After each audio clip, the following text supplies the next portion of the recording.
Hi everyone, it's Erin from the Provincial Farmhouse. Today I'm going to be creating some French country fall pumpkins.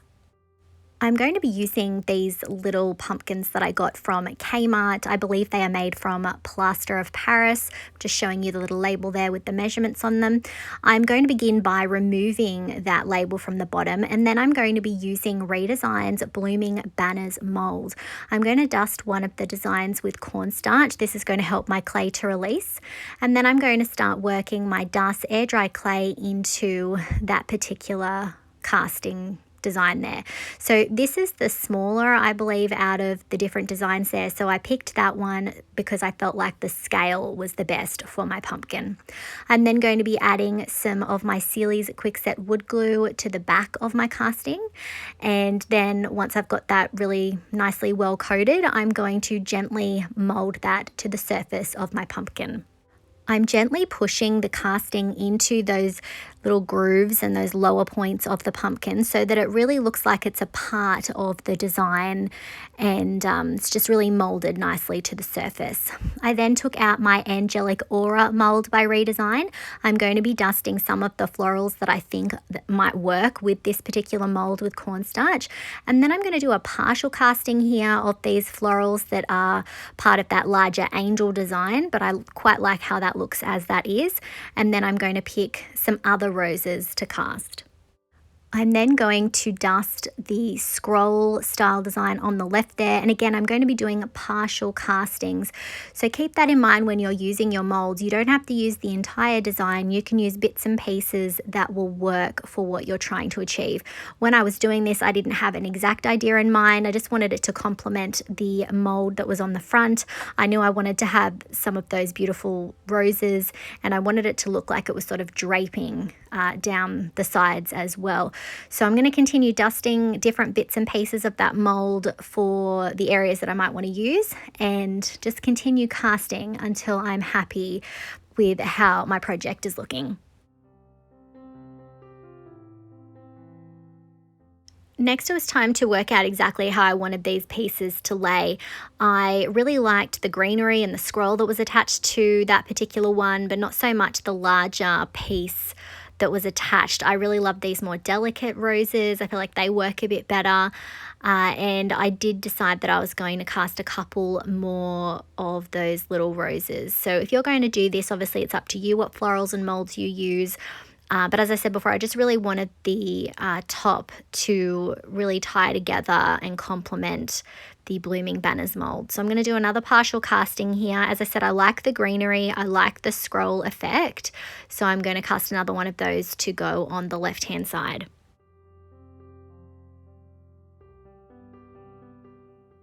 Once I finished organising my castings, it was time to start gluing them into place. So I'm using that same Sealy's Quickset wood glue on the back, and I'm really thinking about the different layers and the order in which they have to go down. So the greenery is going to go underneath. So I'm going to add those first and then start layering the florals on top. Air dry clay really is the best option when you are working with something like a pumpkin shape, because you can really mold it to the surface and make it look like it was always a part of the piece. Resin is a little bit trickier and doesn't tend to mold very well to curved surfaces unless you take them out a lot sooner. Next, I took out some stamps that I got from Amazon a while ago. I've got together the letters for the word gather, and then I'm going to be working one letter at a time, pressing it into the clay to spell out that word. Now you can put whatever kind of word you want here. You could perhaps put your last name or some other kind of message. I just thought this was a nice little message to have there, and something simple. So I'm just pressing it into the clay. This is something that you'll want to do while the clay is still wet, or I would wait until it was completely dry if you just want to do more traditional stamping on that surface. I'm just using a wet wipe to smooth out any of the lines that I don't want there. I let my clay dry for a few hours, and then I took out Paint Couture's Italian Ivory mineral paint. I'm going over the top of my castings. As I said, they have dried a little bit. They have a nice crust on them, but I am still being quite gentle. I don't want to damage any of those beautiful details. So I'm going over the top of it with that Italian Ivory. I'm only going to do one coat, and this paint has a built-in sealer in it as well, so that can save a step. So I'm making sure that I'm getting into those crevices, those different layers, and just making sure I've got a really good first coat down. When that was dry, I took out Paint Couture's Crackle Step 1. I'm going to be applying an even coat over the top of the pumpkin. I'm not going to be going over the top of my castings. I want this to be in the other areas of the pumpkin.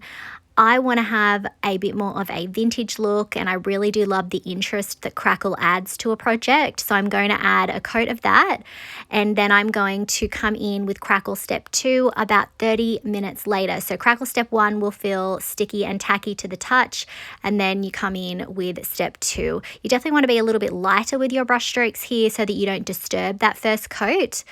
And I'm just putting it in all the areas where we have that Step 1 down, and then I'll let this dry completely. Next, I came in with Paint Couture's Light Brown Sugar Antiquing Glaze. I'm going to begin by adding it to the top section where I have all of those lovely castings. I'm really working it into the low points there, and I am then going to be moving on to the blooming banners down the bottom. Now, I definitely want the glaze to build up in those letter impressions that we did. This is going to really highlight that detail. I'm also working it over the top of the crackle, but I am going to work in sections and then come in with a wet wipe to pull it back from the high points. When I'm pulling it back from the sections that have the crackle, I'm wiping it, but I'm also doing a bit of a dabbing motion. This makes it a little bit more subtle. It'll give it some little age spots, and I'm just going to work my way around until I've added that glaze and pulled it back from the entire pumpkin. When that was dry, I took out Paint Couture's Vintage Moss Mineral Paint. I'm going to be going over the top of the greenery and the leaves that are on the rose molds that we added. I'm holding my brush on a bit of an angle so that I can really just sort of focus that paint on the higher points and trying to avoid the flowers, which we're going to add a different color to those shortly. So I'm just going to work my way around until I have all of that greenery painted with that beautiful vintage moss. So I am going to be using a color scheme that I do quite a bit. I love it because it's quite sort of French country, shabby chic, it's kind of like an old world sort of a look. But if this color scheme wasn't to your taste, obviously you could substitute in colors that would better suit your project. I just wanted to see how this would look on a more fall based project. I then took out Paint Couture's Vera at the Ballet, and I'm going to be going over the top of the rose details. Again, I am holding my brush on a bit of an angle. I still want to be able to see that glaze sitting in the low points, giving us that definition. And I'm also repeating the same process for the florals on the blooming banner mold.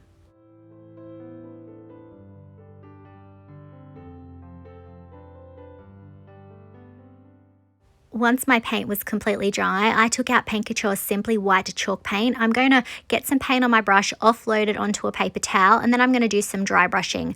Again, you'll recognize this technique from some of my other videos. This is a great way to bring out definition in your castings. It also lightens up the look of the paint as well. This is a step you can leave out if you prefer it to look a little bit darker. I'm going over the top of all of the greenery and the floral details and a little bit over the top of the banner, just to create a little bit of tonal contrast and just highlight the edges and the details. When that was dry, I took out Paint Couture's Bronze Luxe Metallic. I'm going to go over the top of the stem or the stalk on the top of the pumpkin there. I ended up having to do 2 coats of this on the stalk part of the pumpkin, and then I'm going over the top of the scroll details that we added up the top. And I also had to do 2 coats on those sections too. That was mainly because we are going over the top of a lighter color. I then went along the edges of the blooming banner mold. I really wanted to pick up that lovely edge. I'm just holding my brush at a bit of an angle and just getting a little bit of paint on my brush at a time. And then I'm also adding it to the edges of the banner as well. Once I finished adding it to the ends of the banner, I then lightly went over the top of some of the higher points of the roses.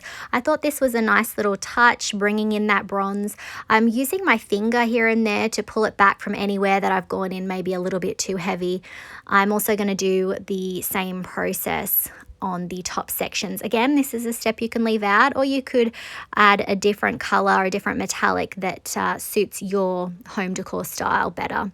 I'm also then going around the top section and the edges of the banner as well. This is a bit more of a 3D piece. I want to have that bronze detail on the edges. Finally, when that was dry, I took out Paint Couture's Extreme Guard in Satin. I'm going to use this to seal my entire project. This is going to seal everything in, protect it, and give it a nice subtle shine. And here's a look at our first finished pumpkin.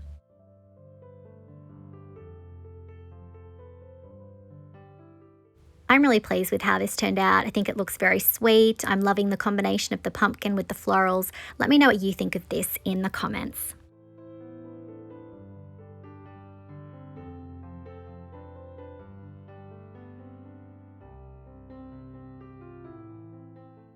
For my second pumpkin project, I'm going to be using Paint Couture's Pitch Black Chalk Paint. I'm going to be applying one even coat over the top of the entire pumpkin.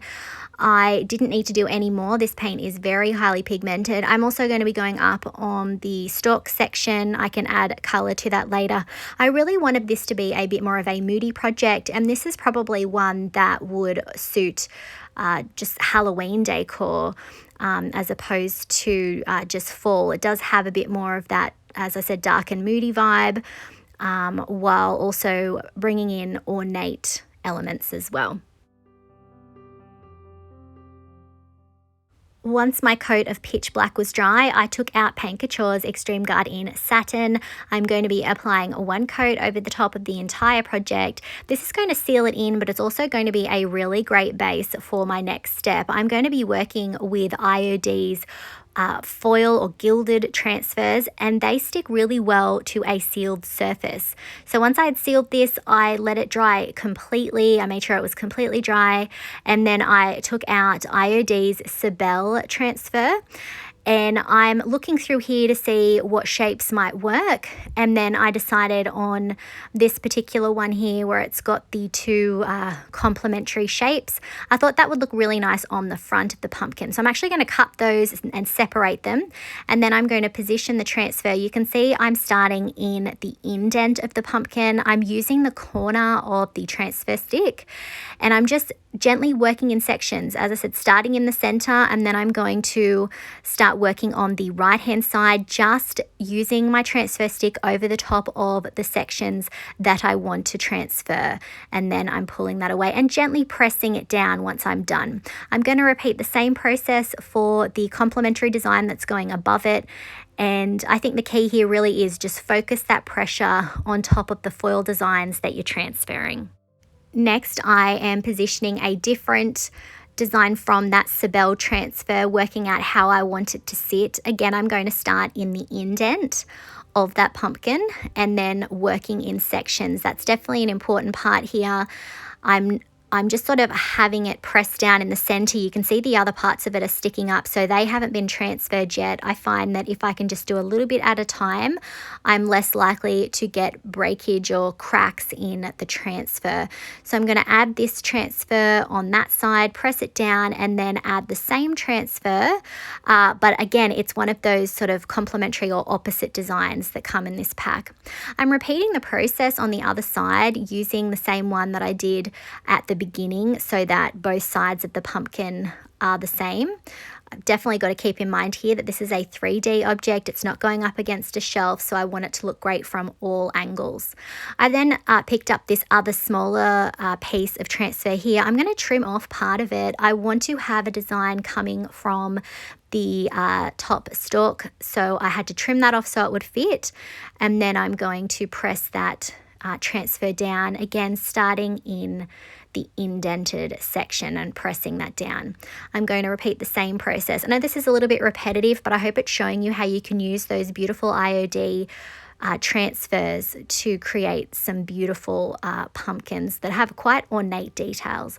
So I did do a little cut in the center there to make it a bit easier for me to do my transferring, and then I'm going to get the same piece so that I can have it match on the opposite side. I'm then going to use those little offcuts from the top sections, and I noticed that one side had a little bit more ornate details and sort of went towards the front a little bit more just because of how it was spaced. So I'm going to position that on the other side so that it looks like a little bit more of a balanced design, and I'm going to add that on the other side as well. So as I said before, I do like to press down the Gilded transfers once I'm finished transferring them to make sure they're all stuck down well. And then I took out Paint Couture's Extreme Guard in Satin. I'm going to use this to seal over the top of my transfers. When you are using these Gilded transfers, it's a good idea to use a satin or a gloss so that you can maintain that beautiful shine. This is definitely a project that you can customize. You don't have to use black as the base. You could come in with any kind of color and put these beautiful gilded transfers over the top, and they would just elevate any project that you have. Finally, I'm going to be using Paint Couture's Antique Gold on the stalk of this particular pumpkin. This particular metallic I find ties in the best with the gilded transfers, so I ended up doing 2 coats of this on that top stem or stalk piece. And here's a look at our gilded pumpkin.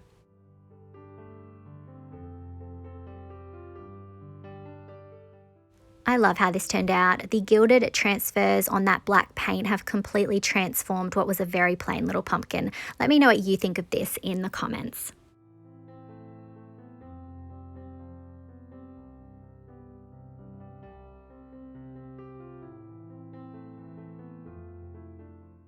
For my final pumpkin today, I'm going to be using Paint Couture's British Grey chalk paint. I ended up having to do 2 coats, well 1 coat, and the second coat was a bit more of a touch-up. I did find that the white showed through a little bit more with this particular grey paint. But I'm just going over the top, and I'm also being careful to go back and smooth out any of the brush strokes where I've had to change directions. So I wanted to go with something a little bit not neutral, but a bit softer, a bit more pastel with this particular pumpkin. And again, any of the ideas that I'm sharing today, you can definitely adapt it with different colors to suit your color scheme. So I'm going to paint the bottom, obviously, of that pumpkin, and then once my coats of paint were completely dry, I took out IOD's Saint Germain transfer. I knew I wanted to have some florals on this particular pumpkin, so I'm just trying to figure out which ones would suit best. I decided on this one here, but I knew I was going to be cutting away those, cutting in half rather, those 2 designs. And once I have them separated, I'm going to have to figure out how I'm going to arrange the florals on the pumpkin. I loved the color combination. Again, I like that pastel vibe with this one. So I'm going to start separating and adding little cuts to work out how they could sit. So once I had that laid on the pumpkin, I decided that I would come in and separate some of the designs and just keep cutting until I felt like it was a workable piece. Again, you'll see I'm doing lots of little cuts. That's to help with the transfer process. So I'm going to peel the backing off the first piece and then I'm going to position it, and then again I'm working in sections. We're dealing with different levels, different surfaces, so working in sections really is your best bet. With this one, I did get some small cracks and also some creases, but I didn't mind that look. I didn't think it was super obvious once this project was finished, so I wasn't too worried about that at all.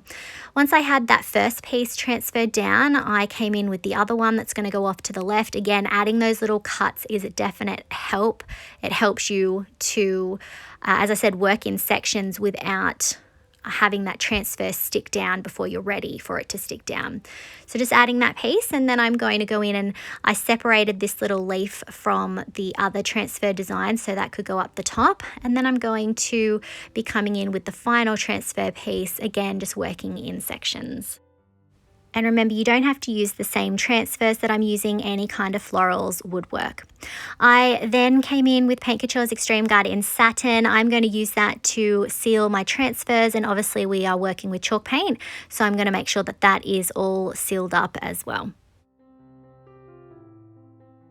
I wanted this to have a bit of a vintage feel too, so I took out Paint Couture's Light Brown Sugar Antiquing Glaze, and I'm going to start adding it over the top of my dry clear coat. The clear coat is going to allow me to wipe back as much or as little as I want. I'm allowing it to sort of sit down in a lot of those crevices. You can see I'm dabbing and wiping in some areas. You can obviously leave this step out if an antiqued look wasn't for you, but I think this really adds character and goes well with the transfers that I selected for this particular pumpkin. When the glaze was dry, I took out Paint Couture's French Gold Heavy Metal Metallic Paint. I did apply a coat of this and I thought that it was going to look the way that I wanted, but it wasn't quite standing out as much as I wanted. So once that was dry, I did decide to come in with a layer of Paint Couture's Bronze Luxe Metallic over the top instead. I just felt like this went a bit better with the color scheme and it was a bit of a bolder choice. And here's a look at our floral pumpkin.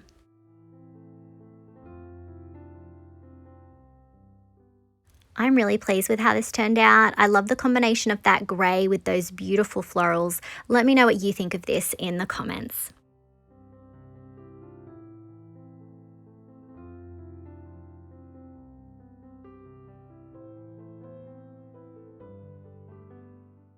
I really hope that you enjoyed today's video and that it's given you some ideas on how you can give simple pumpkins a makeover to suit your home decor. Let me know if you had a favorite project from today.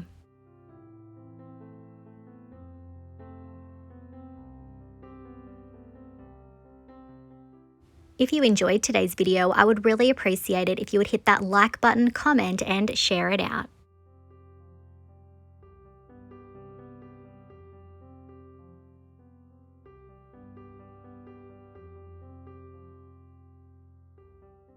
If you haven't already, I would love it if you would hit that subscribe button and the notification bell so that you don't miss out on any of our videos. You can find a full product list and my affiliate links in the description below. Thanks for watching.